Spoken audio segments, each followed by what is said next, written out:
শুভ সকাল। আজ ৮ই পৌষ ১৪৩১, ইংরাজির ২৪শে ডিসেম্বর ২০২৪। বর্তমান বাংলাদেশের ঢাকার নবাবগঞ্জে জন্মগ্রহণ করেন ডাক্তার রফিউদ্দিন আহমেদ। ২৪শে ডিসেম্বর ১৮৯০ তাঁর জন্মদিন। ভারতের প্রথম ও প্রাচীন ডেন্টাল কলেজ ও হাসপাতালের তিনি প্রতিষ্ঠাতা। হিন্দু মুসলমান ঐক্য সংস্থার অন্যতম প্রতিষ্ঠাতা ছিলেন তিনি। ১৯৬৪ সালে ভারত সরকার তাঁকে পদ্মভূষণ উপাধি প্রদান করেন। ২৪শে ডিসেম্বর ১৮৯১ বর্তমান বাংলাদেশের ঢাকার গ্রাম মলিকান্দারে জন্মগ্রহণ করেন ভারতীয় বাঙালি রাজনীতিবিদ ও স্বাধীনতা সংগ্রামী প্রফুল্ল ঘোষ। তিনি ছিলেন স্বাধীন ভারতের পশ্চিমবঙ্গের প্রথম মুখ্যমন্ত্রী। ১৯২১ সালে ট্যাক্সালের ডেপুটি স্টেট মাস্টারের চাকরিতে ইস্তফা দিয়ে তিনি স্বাধীনতা আন্দোলনে যোগদান করেছিলেন। ২৪শে জুলাই ২০১০ টাইমস অফ ইন্ডিয়া পত্রিকায় প্রকাশিত প্রতিবেদনে তাঁর চমকপ্রদ কণ্ঠস্বরকে বিশেষভাবে মূল্যায়িত করা হয়েছে। আমি তোমাকে ভালোবাসি বা আই লাভ ইউ বাক্যটিকে যদি ১০ প্রকার গান আকারে গাইতে বলা হয়, মোহাম্মদ রফি ওই ১০ কেন ১০১ প্রকার গানে তার সবটুকু করতে পারতেন। আজ মোহাম্মদ রফির জন্মদিন। ২৪শে ডিসেম্বর ১৯২৪ পাঞ্জাবে তিনি জন্মগ্রহণ করেন।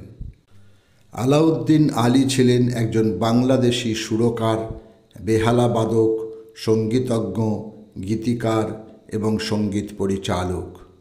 সঙ্গীত পরিচালক হিসেবে ৭ বার এবং গীতিকার হিসেবে ১ বার জাতীয় পুরস্কার লাভ করেছেন তিনি।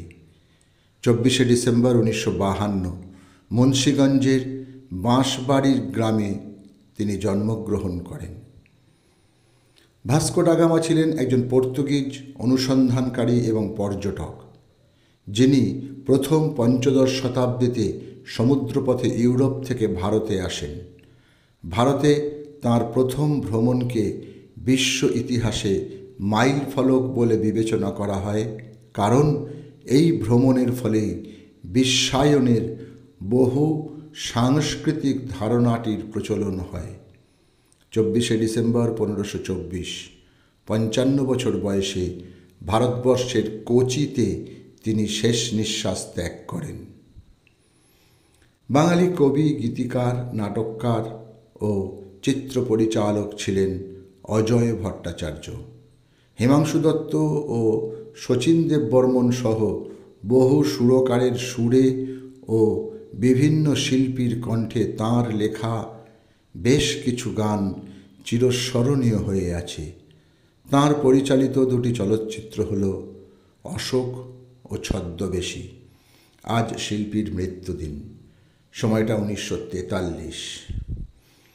২৪শে ডিসেম্বর ১৯৭৯ বাঁকুড়ার গোগড়া কৃষি খামারে ৯৯ বছর বয়সে প্রয়াত হন বিশিষ্ট রসায়নবিদ ও প্রখ্যাত গান্ধীবাদী নেতা সতীশচন্দ্র দাশগুপ্ত।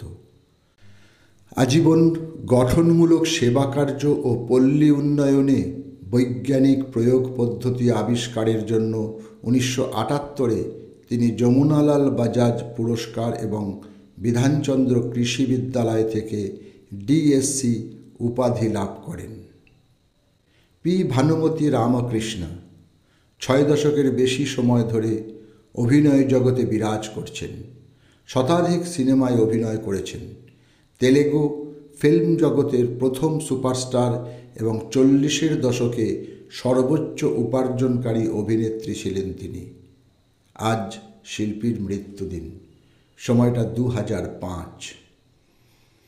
রবীন্দ্রসঙ্গীত, বাংলা মৌলিক গান এবং বাংলা ও হিন্দি চলচ্চিত্র গানের দক্ষ শিল্পী ছিলেন দ্বিজেন মুখোপাধ্যায়। তিনি ১৫০০রও বেশি গান রেকর্ড করেছেন, যার মধ্যে রবি ঠাকুরের গান হল প্রায় ৮০০। 2010 খ্রিস্টাব্দে রবীন্দ্রসঙ্গীতের জন্য ভারত সরকারের সঙ্গীত নাটক একাডেমি পুরস্কার লাভ করেন তিনি। 24শে ডিসেম্বর 2018 91 বছর বয়সে তিনি প্রয়াত হন। সকলকেই আমার আনত প্রণাম।